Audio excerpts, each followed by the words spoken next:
What is up, ladies and gents? It's your boy Jermaine Event, main on MMA, and today, ladies and gents, we are checking out a video from the GOAT, GeeKay, about our boy, Sean Strickland. The Sean Strickland pack out is real, ladies and gents. He's been getting it the most this week.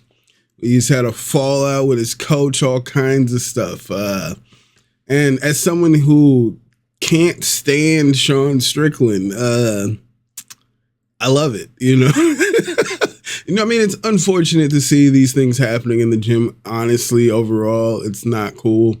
But it couldn't happen to a more deserving person than Sean Strickland. So let's check out this video from GeeKay, When You're Just Not That Guy.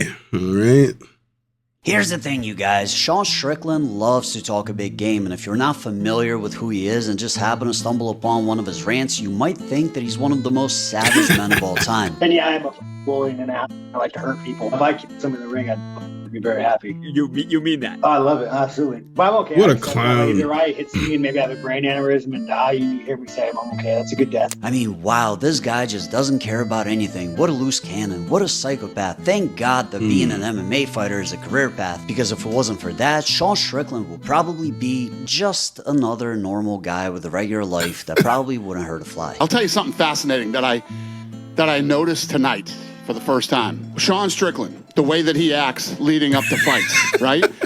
Normally when you have people who act the way that he acts, you see signs of it in a fight. There's never any hint of how he acts outside the octagon when he's in there. Absolute professional the whole time. It must just be his happy place or something. Huh? It must be his happy place. I don't know. Or this is all, you know what I mean? Like, here's the thing, you guys. I don't dislike Sean Strickland. He's been doing his unhinged act for long enough that I don't even find it annoying anymore, and at times can even admit that it's kind of funny. No man that beats off the cartoons is gonna beat me. But here's the thing about Sean Strickland, you guys. Your true character is always revealed inside of the cage, and just like Dana White said in a very nice roundabout type of way, This is all, you know what I mean? when he fights, he just doesn't seem like he's that guy. And that's because he's not. And as you'll realize by the end of this video, Sean is the furthest thing from a natural fighter or even a guy that enjoys violence, which became abundantly clear in his rematch with Dricus du Plessis. Going into the fight, Strickland promised unrestrained violence. To the death, Dutchman were the exact He didn't words that look were confident used. in that Wait to face get out off. there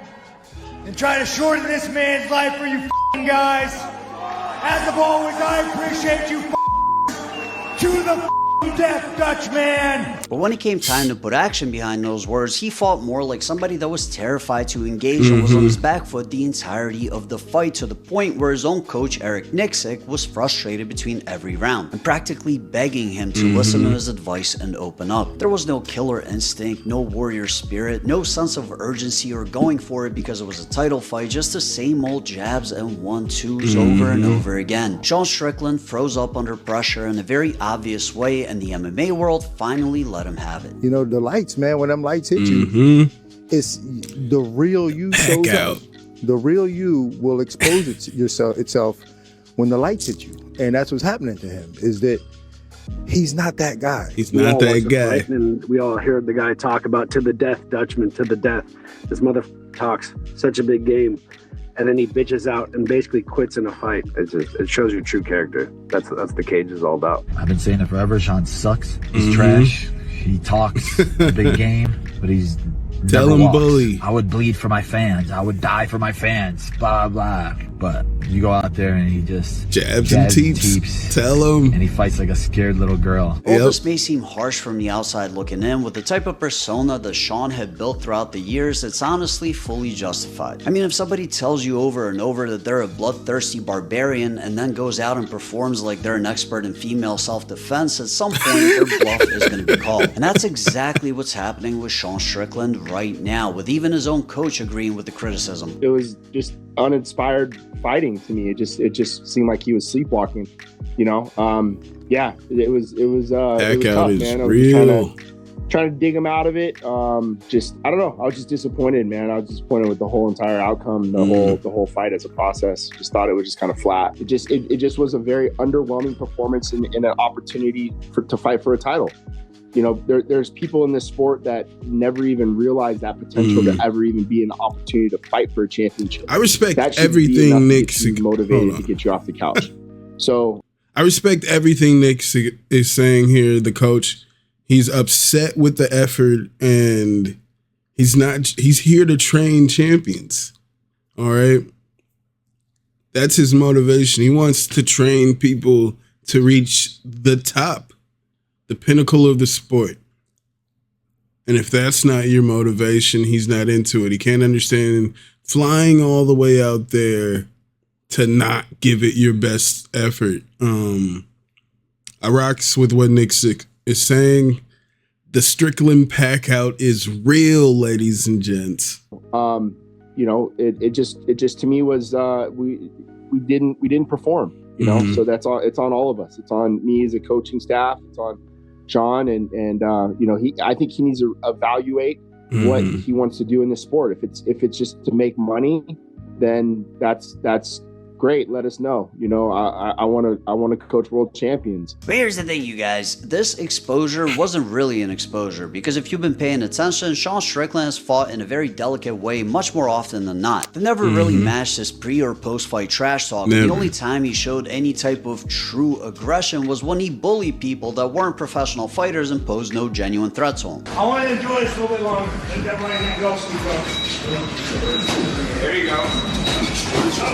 Yeah, only time you ever see these kind of.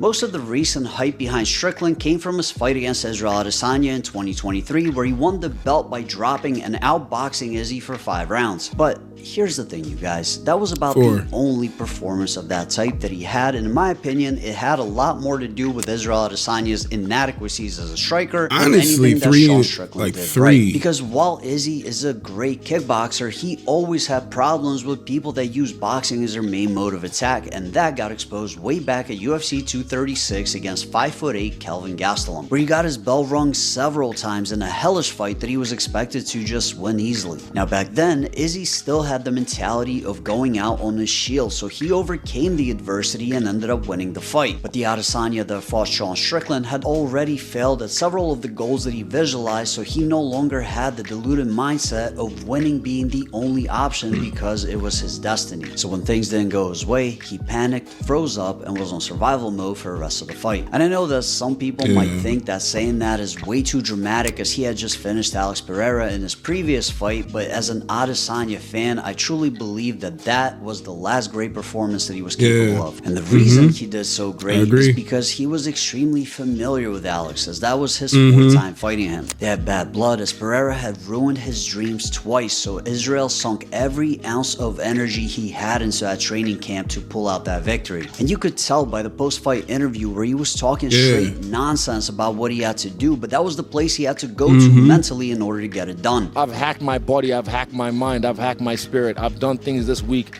that I learned a lot about myself. I learned how to raise my testosterone, even just with my mind. Yeah, I've learned so much about myself, standing in front of the mirror, dancing with the shadow self. A lot of people like to shy away from their shadow self.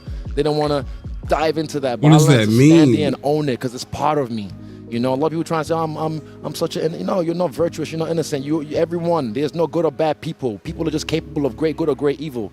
And tonight I had to get to that dark side and show him the evil side of me. Get to the dark side so I can show him the light. And he saw the light. He went towards the light. But make no mistake, that was already a broken man that failed his original mission, which was to remain undefeated at middleweight, go up to light heavyweight, and beat John Jones. And that version of Adesanya was much more content and comfortable with losing, as he had already done it at both weight classes. My point is, Sean Strickland looking like a destroyer against him was just an illusion, a circumstantial streak of luck, of getting a dejected Izzy and possessing the exact fighting style that he was most susceptible to. But even then, I never truly believed that Strickland believed that he could become champion. I think that he was just as surprised as everyone else when things started going his way, and I don't think that he truly believes that he's the best, which is why he fights so timid and doesn't take risks. Because he can say whatever he wants and act as crazy as he wants, but at the end of the day, he's really scared of getting hurt, and you can tell, especially when you compare him to a savage like Dricus du Plessis that absolutely loves to fight, but ironically happens to be a very laid back and nice guy outside of the cage. And why wouldn't he be? He doesn't have anything anything to prove because he knows that he's a savage. It's just a natural part of him. Just like a guy like Justin Gaethje or Max Holloway or even a Michael Chandler, they all have that laid-back demeanor in common, but fight like bloodthirsty pit bulls. Sean Strickland, on the other hand, is insecure because he's afraid, so he peacocks his craziness to get people to believe that he's the guy that he knows he's not. But the truth comes out in the midst of battle every single time, and throughout this fallout, it finally came out through Sean too. I like Eric. He's a friend of mine, and he's going to continue to be a friend of mine. Will he probably be in my corner? Probably not. Guys, we all have excuses as to why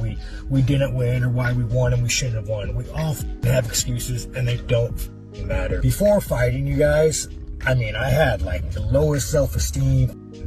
Couldn't even look at myself in the mirror. Like, I didn't even know what like dignity was, you know, when I first started fighting. And kind of through fighting, man, like I've learned like so much through the UFC and fighting and fight fans. Like, you guys have changed my life.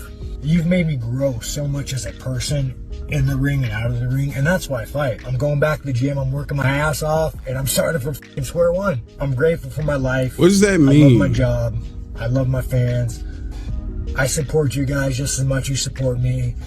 Back in the gym. I hate when like fucking veteran fighters, this guy, what are you, like 35, 34, some shit like that, been in the game for a long time, they get a loss and they're like, we're going back to square one. What does that mean? Because it's not like they ever come back and they are suddenly like a Dagestani wrestler. They went back to the basics, changed their completely changed their fighting style.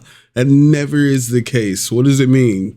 It means I'm just going back to training and I'm doing the exact same thing I was doing the whole time. Sack up and on to the next. As you can clearly see, no craziness, nothing unhinged, just humility, logic, and the truth. And knowing that this is the guy that's actually behind the mask, ironically makes me want to root for him. So here's to you, Sean. I hope you win your next fight. But that's just my opinion. Let me know what you think in the comments down below. Like the video if you liked it, and if you want to see more videos like this, hit. All right, shout out to GeeKay. Dope video on Sean Strickland and the fallout of UFC 312? I believe it was UFC 312, where Sean Strickland got his nose broken a minute tannies. Sean Strickland had his nose broken, and I was pretty hype about it. But now it seems like his head coach is out. He's out on Sean Strickland.